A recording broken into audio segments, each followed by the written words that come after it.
Welcome back to civil take. അപ്പോൾ നമുക്ക് ക്വസ്റ്റ്യനിലോട്ട് കിടക്കാം. The span of a couple roof is limited to. Couple റൂഫാണ് ചോദിച്ചേക്കുന്നത്. സോ കപ്പിൾ റൂഫിൻ്റെ സ്പാൻ എന്ന് പറയുന്നത് 3.6 മീറ്റർ ആണ് വരുന്നത്. Okay, 52B. Which of the following is the most common material used as vehicle in a paint. നമ്മൾ commonly use ചെയ്യുന്ന vehicle എന്ന് പറയുന്നത് ലിൻസീഡ് ഓയിലാണ്. An intermediate floor in any store overhanging and overlooking a floor beneath is. Familiar ആയിട്ടുള്ള question ആണ്. മെസേനിയൻ floor ആണ്. മെസേനിയൻ ഫ്ലോറിൻ്റെ height ഇവിടെ നോക്കി വയ്ക്കുക, 2.2. The site plan shall be drawn to scale not less than. അപ്പോൾ ഇതിൽ വേറൊന്നും എടുത്ത് പറഞ്ഞിട്ടൊന്നുമില്ല, പക്ഷേ സൈഡ് പ്ലാൻ എന്നുള്ള കാര്യം നമ്മൾ എപ്പോഴും പഠിക്കുന്നതാണ്. സൈഡ് പ്ലാൻ എന്തിനേക്കാളും കുറയാൻ പാടില്ല. ഓപ്ഷൻ ഡി ആണ്, 1:400. The area of bathroom shall not be less than. ബാത്റൂമിൻ്റെ മാത്രം ഏരിയ ആണ് ചോദിക്കുന്നത്. സോ ആൻസർ വരുന്നത് 1.5 മീറ്റർ സ്ക്വയർ ആണ്. മിനിമം വിഡ്ത്ത് ഓഫ് റാമ്പ്, ആ ഒരു ക്വസ്റ്റ്യൻ ക്യാൻസൽ ചെയ്യപ്പെട്ട ക്വസ്റ്റ്യൻ ആണ്. How many percentage of the estimated cost is provided for work charge establishment. Work charge എസ്റ്റാബ്ലിഷ്മെൻറ്റിൻ്റെ കാര്യമാണ് പറയുന്നത്. ആൻസർ വരുന്നത് ഓപ്ഷൻ ബി ആണ്, 1.5:2% ആണ് വരുന്നത്. Which of the following is an approximate estimate. ഈ തന്നിരിക്കുന്നതിൽ അപ്രോക്സിമേറ്റ് എസ്റ്റിമേറ്റ് അല്ലാത്തത് ആരാണ്? ഡീറ്റെയിൽഡ് സർവേ ആണ് വരുന്നത്. ബാക്കി ഉള്ളത് അപ്രോക്സിമേറ്റ് എസ്റ്റിമേറ്റിൽ വരുന്നതാണ്. The unit of measurement of steel reinforcement in RCC in MKS system. MKS സിസ്റ്റത്തിലെ യൂണിറ്റ് ആണ് ചോദിച്ചേക്കുന്നത്, ക്വിൻ്റലാണ് വരുന്നത്. The multiplication factor of painting for both sides of Venetian door. Venetian ഡോറിൻ്റെ ആണ് ചോദിച്ചിരിക്കുന്നത്. പെയിൻറ്റിങ് കോയിഫിഷ്യൻ്റ് എന്ന് വരുന്നത് 3 ആണ്. പെയിൻറ്റിങ് കോയിഫിഷ്യൻ്റ് വെനീഷ്യൻ ഡോർ വരുന്നത് 3. Density of mild steel is equal to. Density of mild steel എന്ന് പറയുന്നത് 7500 kg/m³ ആണ്. ഡെൻസിറ്റി യഥാർത്ഥം പറഞ്ഞാൽ കറക്റ്റ് വാല്യൂ ഇതല്ല, പക്ഷെ തന്നിരിക്കുന്നതിൽ നിന്ന് നമുക്ക് ഏകദേശം അടുത്തൊരു വാല്യൂ എഴുതാനുള്ളതാണെങ്കിൽ 7500 kg/m³ ആണ്. ഓപ്ഷനിൽ കറക്റ്റ് ആൻസർ ഇല്ലെങ്കിലും ഇതാണ് ഫൈനൽ ആൻസർ കീയിൽ കൊടുത്തിട്ടുണ്ടായിരുന്നത്. Then which of the following is job overhead. ഈ തന്നിരിക്കുന്നതിൽ ഏതാണ് ജോബ് ഓവർഹെഡ് എന്നാണ് ചോദിച്ചിരിക്കുന്നത്. അത് സൂപ്പർവിഷൻ ആണ്. 63D ആണ് വരുന്നത്, supervision. How much quantity of dry material is required for cement sand mortar for 1 cubic meter of brick masonry?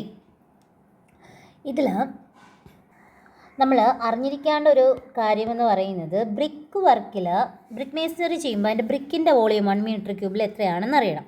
നമ്മൾ ബ്രിക്ക് വർക്കിൻ്റെ വോളിയം 1 m³ ആണ് എടുത്തിരിക്കുന്നത്. സോ അതിൽ തന്നെ വെറ്റ് മോട്ടാർ എത്രയെന്നുള്ള കാര്യം അതാണ് ശ്രദ്ധിക്കേണ്ടത്. വെറ്റ് മോട്ടാർ എത്രയെന്നുള്ളത് നമ്മൾ അറിഞ്ഞിരിക്കണം. വെറ്റ് മോട്ടാർ എന്ന് പറയുന്നത് 0.23 m³ ആണ്. ഈ ഒരു സംഭവം ബേസ് ചെയ്തിട്ടാണ് നമ്മൾ ചെയ്യുന്നത്. അപ്പോൾ വെറ്റ് മോട്ടാർ നമുക്കറിയാം 0.23 ആണെന്ന്. അതുപോലെ തന്നെ ഇതിൽ നമുക്ക് ഡ്രൈ ഫാക്ടർ ഉണ്ട്. ഡ്രൈ ഫാക്ടർ എന്ന് പറയുന്നത് 1.33 ആണ് വരുന്നത്. സോ അത് ചെയ്യുമ്പോഴാണ് നമുക്ക് എന്ത് കിട്ടുന്നത്? നമുക്ക് 0.30 മീറ്റർ എന്ന് കിട്ടുന്നത്. സോ നമ്മുടെ ആൻസർ എന്ന് പറയുന്നത് ഓപ്ഷൻ ബി ആണ്. ആൻസർ ഓപ്ഷൻ ബി ആണ്. ഇതൊക്കെ ശ്രദ്ധിക്കുക, ഈ ക്വസ്റ്റ്യൻ ഇനിയും വരാം. അപ്പോൾ ഓപ്ഷൻ ബി ആണ് കറക്റ്റ് ആൻസർ, 0.30. അപ്പോൾ ഇതിൻ്റെ വോളിയം, ബ്രിക്ക് വർക്കിൻ്റെ വോളിയം, അതുപോലെ വെറ്റ് വോളിയം, ഇതെല്ലാം നമ്മളൊന്ന് ഫോക്കസ് ചെയ്ത് വെക്കേണ്ട കാര്യമാണ്. Which of the following is not included in floor area of a building. ഒരു ഫ്ലോർ ഏരിയയിൽ എന്ത് ഇൻക്ലൂഡ് ചെയ്യില്ല? വോൾ ഇൻക്ലൂഡ് ചെയ്യില്ല. The value of a property at the end of utility period without being dismantle. Dismantle ചെയ്യാതെ നമുക്ക് കിട്ടുന്ന value ആണ് പറഞ്ഞിരിക്കുന്നത്. So that value is salvage value.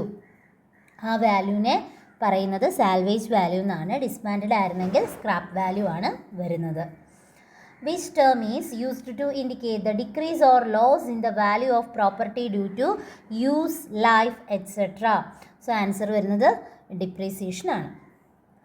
Then what is the clear access width to an individual occupancy of a single story building from the street? സ്ട്രീറ്റിൽ നിന്ന് 1.20 metre ആണ് പറയുന്നത്. 68 option A.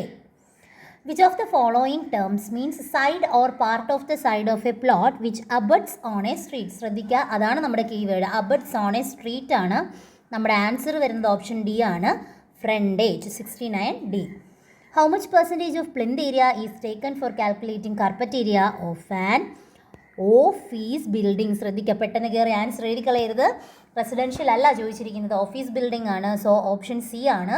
60 to 70% ആണ് വരുന്നത്. What is the permissible covered area for a plot of area more than 1000 meters square? 1000 meters square plot ഏരിയയിൽ എത്രയാണ് അവിടുത്തെ permissible covered area എന്നാണ് ചോദിച്ചിരിക്കുന്നത്. 33% ഓഫ് സൈറ്റ് ഏരിയ ആണ്. ഇതിൻ്റെയൊക്കെ ക്ലിയർ ആയിട്ടുള്ള എക്സ്പ്ലനേഷൻ പ്രീവിയസ് വീഡിയോസിലൊക്കെ ആയിട്ട് തന്നിട്ടുണ്ട്, അതാണ് കൂടുതൽ എക്സ്പ്ലനേഷന് നിൽക്കാത്തത്. 72. A pier forming part of a wall partially projecting there is. Partially project ചെയ്യുന്നതാണ്. സോ പിലാസ്റ്റർ ആണ് ആൻസർ വരുന്നത്. Answer 72B. What is the minimum vertical distance between any accessible part of the building and the electric lines of low voltage? So 2.5 meter ആണ്. The first watering before sowing a crop is known as paleo irrigation. The amount of water which flows over the surface of earth after all the losses have taken place is called 75Z ആണ് runoff. The relation between base period, delta and duty is given by, സംശയമൊന്നുമില്ല, option A തന്നെയാണ് വരുന്നത്. Delta is equal to 8.64 B/D. ഇതിപ്പോൾ മീറ്ററിൻ്റെ ബേസിസിലാണ് പറഞ്ഞിരിക്കുന്നത്. ഇത് മീറ്ററിന് സെൻറ്റിമീറ്ററിലായിരുന്നെങ്കിൽ 864 B/D എന്ന് വന്നേനെ. The dam which is constructed to store water during floods and releases it gradually at a safe rate when the flood recedes. ആ ഫ്ലഡ് വരുന്ന ടൈമിൽ നമ്മൾ അതിൻ്റെ എഫക്റ്റ് കുറയ്ക്കാൻ വേണ്ടിയിട്ട് ഏത് ഡാമാണ് വരുന്നത്? ഡിറ്റൻഷൻ ഡാമാണ്. എന്നിട്ട് ആ ഫ്ലഡിൻ്റെ ഇത് കഴിയുന്ന സമയത്ത് നമ്മൾ ഗ്രാജുവലി സേഫ് ആയിട്ടുള്ള രീതിയിലായിരിക്കും നമ്മളതിനെ ഒഴുക്കി വിടുന്നത്. ഓക്കെ, അത് detention ഡാമാണ്. 77C. The line on a rainfall map joining places having same average annual rainfall. പ്രീവിയസും വന്നിട്ടുള്ളതാണ്. നമ്മൾ വർക്കൗട്ട് ചെയ്തേ തന്നെ വന്ന ക്വസ്റ്റ്യൻ ആണ്. ഓപ്ഷൻ എ ആണ് വരുന്നത്, ഐസോ heights. Which of the following is constructed when the HFL of a drainage is higher than the canal bed level? ശ്രദ്ധിക്കുക, HFL of drainage എന്ന് പറയുന്നത് കനാലിൻ്റെ ബെഡ് ലെവലിന് മുകളിലാണെങ്കിൽ അതെന്തായിരിക്കും? സൈഫൺ അക്യുഡക്റ്റ് ആയിരിക്കും. HFL കനാൽ ബെഡിൻ്റെ താഴെ ആയിരുന്നെങ്കിൽ aqueduct ആകുമായിരുന്നു. The canal which is aligned along a watershed and run most of its length on a watershed is. Answer വരുന്നത് ridge കനാലാണ്, അല്ലെങ്കിൽ അതിന് വാട്ടർഷെഡ് കനാൽ എന്ന് പറയാം.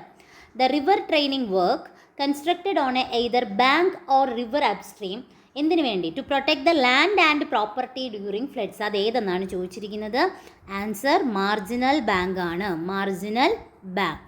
ക്വസ്റ്റ്യൻ നന്നായിട്ട് വായിച്ചിട്ട് വേണം ആൻസർ ചെയ്യേണ്ടത്. The structure constructed on a channel to lower down the water level and bed level of the channel is option D ആണ്, canal fall. The street of liquid flowing over a notch is known as, ഒരു sheet of ലിക്വിഡിനെ നമ്മൾ എന്തെന്നാ പറയുന്നത്? നെയ്പ്പ് എന്നാണ് പറയുന്നത്. 83Z. The property of fluid which control its rate of flow. Viscosity ആണ്. ഇത് നമ്മുടെ ഹൈഡ്രോളിക്സിൽ നിന്നുള്ള ക്വസ്റ്റ്യൻസ് ആണ്. യൂണിറ്റ് ഓഫ് സ്പെസിഫിക് ഗ്രാവിറ്റി, ഇത് നമുക്ക് ഇപ്പോഴത്തെ സിലബസിൽ പറഞ്ഞിട്ടില്ല. സ്പെസിഫിക് ഗ്രാവിറ്റിക്ക് യൂണിറ്റ് ഇല്ല. Which of the following is an instrument used to measure fluid pressure. Fluid പ്രഷറിനെ മെഷർ ചെയ്യാൻ വേണ്ടി നമ്മൾ യൂസ് ചെയ്യുന്നത് മാനോമീറ്റർ ആണ്. What is the unit of pressure in SI system? എന്താണ്? പാസ്കലാണ് SI സിസ്റ്റത്തിലുള്ള പ്രഷറിൻ്റെ യൂണിറ്റ് എന്ന് പറയുന്നത്. The type of energy possessed by water in an elevated tank. Elevated ടാങ്കിലുള്ള ആ വാട്ടറിൻ്റെ എനർജിയാണ് ചോദിച്ചേക്കുന്നത്. പൊട്ടൻഷ്യൽ എനർജിയാണ്.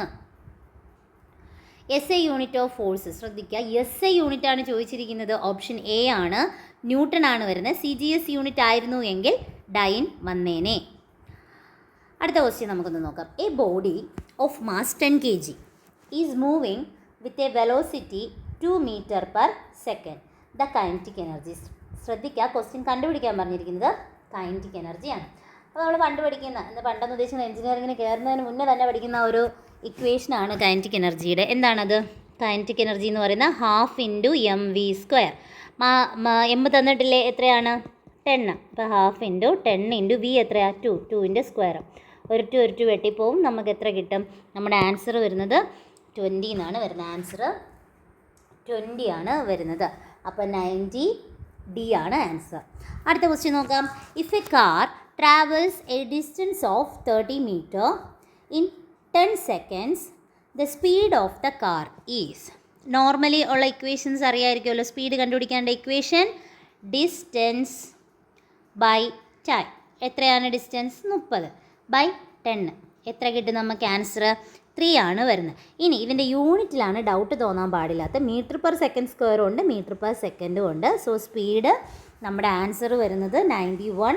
ഏതായിരിക്കും ഇതിൽ ഡൗട്ട് തോന്നാനേ പാടില്ല. കാരണം യൂണിറ്റ് നിങ്ങൾ നോക്കി അറിയാം, 3 300 മാത്രമേ കൊടുത്തിട്ടുള്ളൂ. ബാക്കിയെല്ലാം യൂണിറ്റിലുള്ള ചേഞ്ചസാണ് വന്നേക്കുന്നത്. സോ മീറ്റർ പെർ സെക്കൻഡാണ് നമ്മുടെ ആൻസർ. ഓക്കെ, ആൻസർ വരുന്നത് option B 3 metre per second. അടുത്ത question. If the coefficient of friction mu is 0.3 and normal reaction R is 10 newton. The frictional force കണ്ടുപിടിക്കാനാണ് പറഞ്ഞിരിക്കുന്നത്. ഫ്രിക്ഷണൽ ഫോഴ്സ് കണ്ടുപിടിക്കേണ്ട ഇക്വേഷൻ എന്താ? ഇത് തന്നെയല്ലേ വരുന്നത്.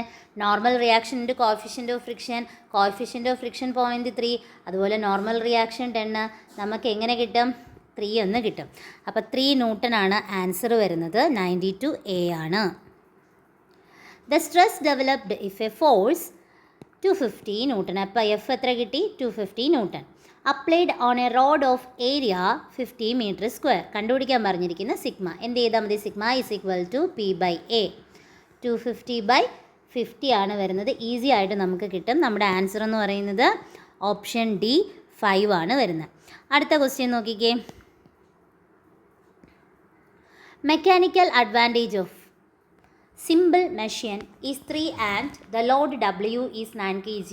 Then the effort P is applied. Mechanical advantage തന്നിട്ടുണ്ട്. എന്ത് തന്നിട്ടുണ്ട്? Mechanical advantage. അതുപോലെ അവിടെ ലോഡുണ്ട്, എഫേർട്ടും തന്നിട്ടുണ്ട്. ലോഡ് എത്രയെന്നാണ് തന്നിരിക്കുന്നത്? അത് നമുക്ക് ഇക്വേഷൻ എഴുതാം. Mechanical advantage is equal to load by effort. So അതിൽ കണ്ടുപിടിക്കേണ്ടത് എന്താണ്? എഫേർട്ടാണ്. അപ്പം ലോഡ് ബൈ മെക്കാനിക്കൽ അഡ്വാൻറ്റേജ് എഴുതിയാൽ മതി. ഇനി നമുക്ക് കറക്റ്റ് ആ വാല്യൂസ് സബ്സ്റ്റിറ്റ്യൂട്ട് ചെയ്ത് കൊടുത്താൽ മാത്രം പോരെ? എങ്ങനെ വരും? നമ്മുടെ ലോഡിൻ്റെ വാല്യൂ ആണ് എത്ര തന്നിരിക്കുന്നത്? 9 തന്നിരിക്കുന്നത്. ഡിവൈഡ് ബൈ മെക്കാനിക്കൽ അഡ്വാൻറ്റേജ് നമുക്ക് 3 തന്നിട്ടുണ്ട്. സോ സിംപ്ലിഫൈ ചെയ്ത് വരുമ്പോൾ നമുക്ക് 3 kg ആണ് ആൻസർ വരുന്നത്. അപ്പം 94ൻ്റെ ആൻസർ എ ആണ്. അടുത്തത്. In a simple machine the ratio of distance moved by the effort to the distance moved by the load. ഏതാണ് വരുന്നത്? വെലോസിറ്റി റേഷ്യോ ആണ്. നമ്മൾ അങ്ങനെ തന്നെയാണ് അവിടെ പഠിക്കുന്നത്. ഇനി ബാക്കിയുള്ള ക്വസ്റ്റ്യൻസ് വർക്ക്ഷോപ്പ് കാൽക്കുലേഷനാണ്. നമ്മുടെ ഇപ്പോഴത്തെ സിലബസിൽ ഇല്ലാത്തത് കൊണ്ടാണ് അത് എക്സ്പ്ലെയിൻ ചെയ്യാത്തത്. ഡൗട്ട് ഉണ്ടെങ്കിൽ ചോദിക്കുക.